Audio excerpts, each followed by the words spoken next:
Ben Shapiro, editor-in-chief of the Daily Wire and host of the Ben Shapiro Show, joins me now from Los Angeles. Well, the immigration debate has really come to a head this week. Now the president is chiding Republicans. Is this a disaster for Republicans, and can they recover?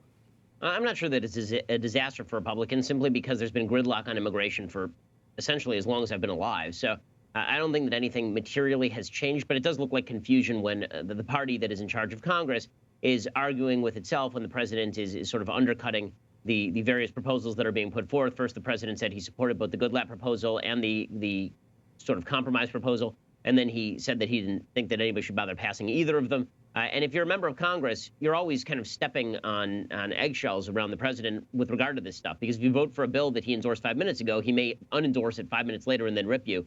This isn't a great way to do legislation. With that said, the Senate isn't going to pass anything anyway. So it's very difficult to see how any of these bills actually become law. Well, then, considering that gridlock, what can Congress do, or what should Congress be doing at this point? Well, I mean, I think what Congress really should be doing is instead of pursuing comprehensive immigration reform, they should be pursuing single-issue bills. I've always said this, that put the Democrats' feet to the fire. If you're a Republican and you want to see a border wall, pass a bill that funds the border wall, and then make Democrats vote against it. And if you want to see families stay together in detention, then pass a bill that says that families stay together in detention. Make Democrats vote against it. By boiling down every issue to one issue as opposed to 500 issues all wrapped up with a nice little bow and it's a 1,000-page bill, you're going to do a lot better. It's a lot easier to make a public case for one provision of a bill rather than for an entire comprehensive bill that allows people to wiggle out of it. You've been critical of the mainstream media's coverage of the issue. How have they sort of shaped the debate this week?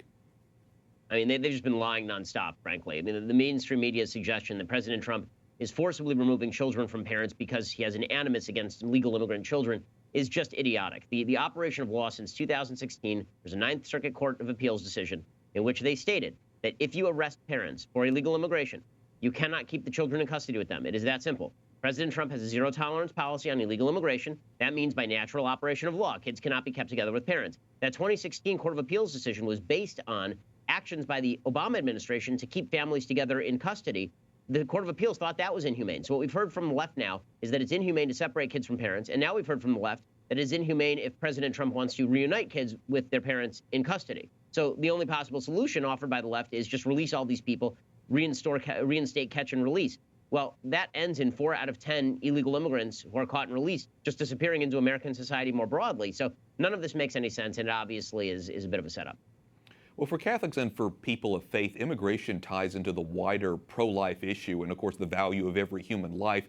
But there are many lawmakers who are passionately supporting the immigrants are also voting pro-abortion in terms of legislation. You're an outspoken pro-life voice. What do you make of that position?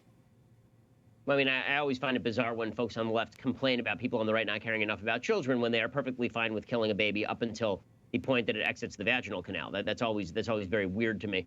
But I guess not surprising since that's been their policy for a very long time. Listen, everyone wants to act with compassion with these kids coming across the border. The question is whether it is really compassionate to American citizens to allow people to cross the border unvetted simply because they're coming in with kids, or whether we actually have to have some sort of process. By the way, all these people who are applying for asylum coming across the border, if you're applying for asylum, just go to a point of entry. If you go to a point of entry, then you're not removed from your kid. You're immediately put into some sort of detention, but you are not actually arrested, and your kid is not separated from you. These are people who are crossing the border illegally in the dead of night very often between ports of entry, specifically to avoid being captured by ICE. So many big, important issues when it comes to this issue of immigration. Ben Shapiro, editor-in-chief of the Daily Wire and host of the Ben Shapiro Show, thanks so much for your analysis. Thanks for having me.